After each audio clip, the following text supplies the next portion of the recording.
This video is powered by the pros at Pascal Air Plumbing and Electric. Arkansas owned, Arkansas operated. GoPascal.com.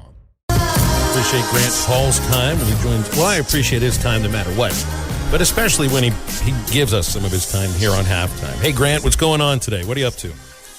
You know, right now I'm watching softball, and there's an upset brewing here. We got Beth Tarina coaching her 700th game for LSU. That's the most in any women's sport by a coach at LSU. But they're, I guess they're the 6th seed. They're a 40-14 record and a 6 RPI. But they're losing right now 3-1 to Ole Miss, the 11th seed. And they're throwing the ball all over the yard, and in some cases not throwing it. Playing pretty leaky defense, and so Ole Miss has a chance here to spring the upset in this game. Are we going to have some weather issues around there? Are we going to have some lightning delays? Are we going to have a game that goes until – I guess this wouldn't happen too often in softball, but you know what the baseball tournament's like. There will be, I'm going to guarantee it, there will be a game that ends at 1 in the morning. This doesn't happen in softball much, but I know we're worried about lightning today at the SEC tournament in Fayetteville. Yeah, Dan Scoff said last night that it's going to be with us for about a week. And so, with 4 games a day, you hold your breath and just hope you can get them all in. But it's holding steady right now, at least. And they're playing, I guess yesterday, Missouri beat Mississippi State 3-1. And Missouri had a couple of walk-off home runs against Arkansas last week. But Arkansas knew before that third game was over that they were a 4 seed, so that they would have a double bye. And so now, I guess, let's see, this afternoon, Missouri plays Alabama at 4 o'clock, scheduled, and the winner of that plays Arkansas tomorrow at 4 o'clock, scheduled. Is Courtney Deifel's team in a really good position to host, or do they need to – like I've always said, I don't really think doing much in a conference tournament means all that much as far as how you're seated in the basketball tournaments and the baseball tournaments. I wonder if it's the same with softball, but do they need to add anything to their resume to make sure that they're hosting, or are they already in a really good position? I don't know. I think I heard they said a while ago that the top 8 seeds have a really good chance to get Super. I don't know. I mean, I'm not sure about that one, Phil, but it can't hurt you to keep winning. And I know that probably those 2 losses stung last week, but they still got the 4 seed, so they're in pretty good shape, I think. Tell me what you think when you're watching Arkansas baseball right now. You know what I mean? Look, you got a Carolina team that's coming in. They lost their 4th straight yesterday. It's the exact same thing that happened with Arkansas. They lost 4 in a row and then go into and then end up, sweeping A&M, sweeping Mississippi State. Carolina might be getting some of their guys back as well, but right now, it's baked into the baseball team's DNA, Grant, is just finding ways to win. I'm amazed every time I watch them each weekend now. Yeah, I mean, the numbers don't add up to what they're doing. I mean, the 11th hit this and whatever. But they have a chance to get some guys back this week, right? I mean, I'm reading that there's at least a possibility on I think they should they're hoping to get Stovall back at second base. Josenberger, slowly coming back from the hamstring. Wagner, but I don't think they feel they've got to rush anybody. Like, they'd like to get Wagner back in that lineup. It might have a matter to do with if he, the kind of pain threshold he has. But for Josenberger, I think they want to be careful with him because you know what hamstrings are like. The biggest thing too is stretching Tigert out and moving him into a real starter's role that maybe gives you 5 or maybe 6 innings once you're in the postseason. Like, that's an addition that could really pay some dividends. Yeah, and I thought McIntyre looked good last week, Phil. He's got this pitch that just falls off the table, and it reminds me a little bit of what Cops did that year. I mean, I'm not trying to compare them, but he had that going pretty good last outing. Grant, do you remember Tyrese Maxey at Kentucky? Because I'm watching these NBA playoffs. I'm checking. Have you been watching these NBA playoffs a little bit? The Sixers have won. I want to say they've only lost 2 quarters in the last 8 quarters, and they were the 4th, and it's because they've had a lead from building up from in the first half. But I'm watching Tyrese Maxey play, and do you think he's a guy that could be an all-star?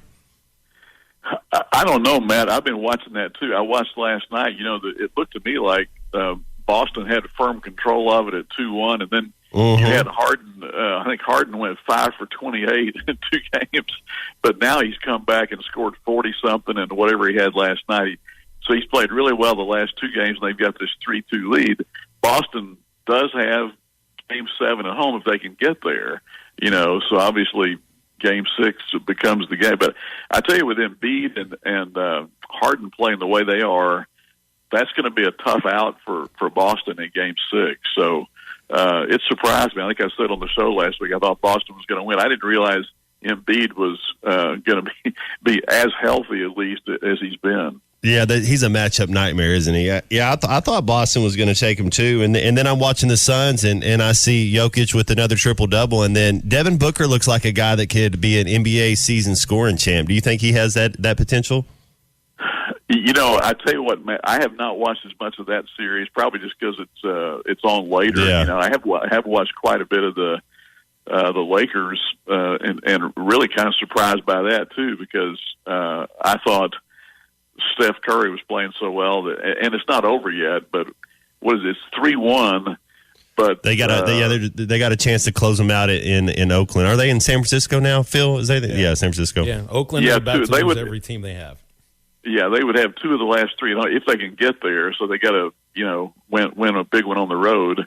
And LeBron's playing really well right now, and Davis is. So I guess the Lakers are going to get there. But yeah, I've watched some of that series you're talking about, but not enough to be intelligent about it. Oh yeah, I've just been watching it, kind of having it on the background. I was just wondering. It's the NBA. Matt's an NBA fan. I mean, he'll watch the playoffs. I mean, it's just he loves the sport. I feel like I need a team to root for. And I used to be a Celtics fan, and that carried into the 90s, and I followed the NBA then, and I think one of the reasons why I haven't followed Major League Baseball as closely as I used to is because, I mean, you and I have talked about it. I gave up on the Pirates. I still root for them, but I don't have the same passion for them that I had. Maybe that's, I have a little trouble ginning up excitement about a lot of things in my mid-age, but do you have an NBA team? And you're a guy, you follow all the sports. I don't know if it's a matter that you feel you need to have a team to root for, but do you have an NBA team that you grew up rooting for, and does that help you follow the playoffs? Because I have trouble following the playoffs just because I truly don't care who wins these games. I grew up loving the Celtics, and winning 11 out of 13 when Bill Russell was there. And, Dudley Dawson still is a huge Celtics fan. And then I was a fan of the old St. Louis Hawks when they were in St. Louis. Bob Pettit, Cliff Hagan, all those guys. Then when they moved to Atlanta, I kind of lost interest in them. So if there's I appreciate great players and great teams and stuff, but I'm probably like you. I don't have a real visceral interest or rooting interest anymore in it. Well, I know you're a Cardinals fan, I think, at heart. Are you seeing any, maybe, I should say, signs of optimism just in winning 2 games in a row?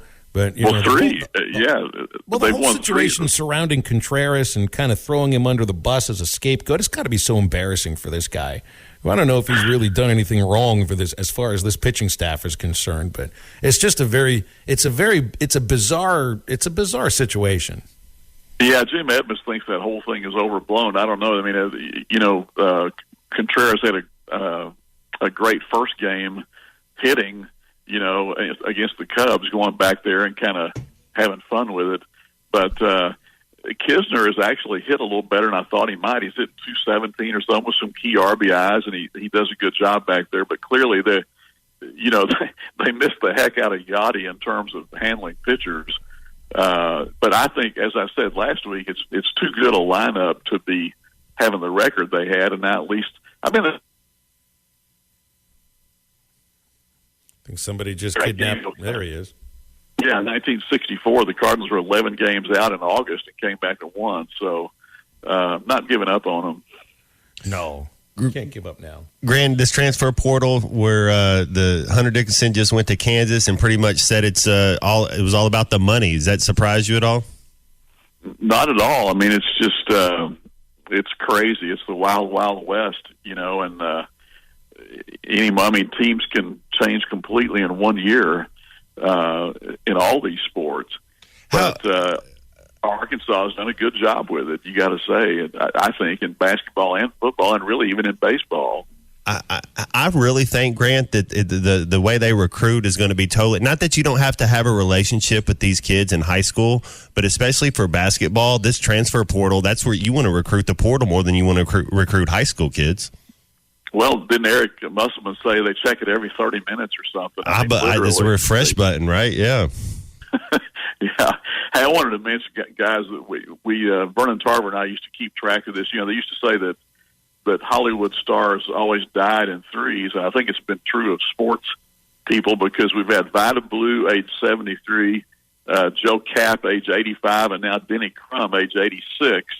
And, of course, Crum was involved in some great games between Arkansas and Louisville basketball.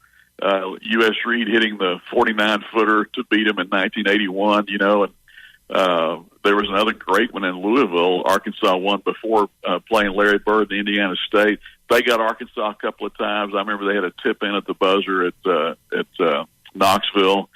And so, I wanted to mention those guys.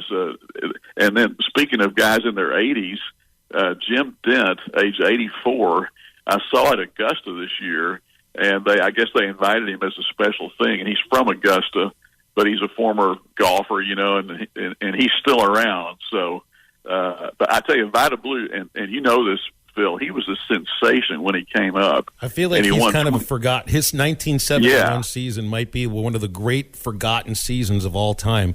AL Cy Young Award, AL Most Valuable Player, and then they went on and win 3 World Championships, 72 through 74. He had a unique career. I think he's the only pitcher ever to win a Rookie of the Year, Cy Young, MVP, and 3 World Championships. Yet he's not in the Hall of Fame. I think, he threw like 314 innings that MVP season. He was good after that. He was hurt the next year, but he wasn't ever quite the same after that. Yeah, 217 wins, I think. I think probably eventually he will be in the Hall of Fame, because they're going to start putting guys with 200 wins in there the way the game has changed. Don't you think? Like, I think Adam Wainwright, if he gets to 205 or 210 or something like that, might eventually get in, because it's just, the game is played so differently now. But I think Vida Blue went 24-8 one year and probably could have won 30 there. He had a lot of he had some losses in low run games too. So maybe they'll look at that again. BetOnline.ag is your #1 source for all your basketball info, stats, news, and scores. Get the latest odds and lines, including the latest player reports for this year's pro basketball playoffs. BetOnline is always your sports information headquarters this season, as we have you covered for all your sports wagering needs. Basketball, MLB, NHL hockey, right down to UFC and boxing. BetOnline is the fastest and easiest way for you to get your betting info, including live betting options and your favorite casino and card games you can play right from your home. Head to the website today or use your mobile device to get in on the action. Be sure to use our promo code BELIEVE to receive your 50% welcome bonus on your first deposit. That's BLEAV. BLEAV. Bet online, where the game starts.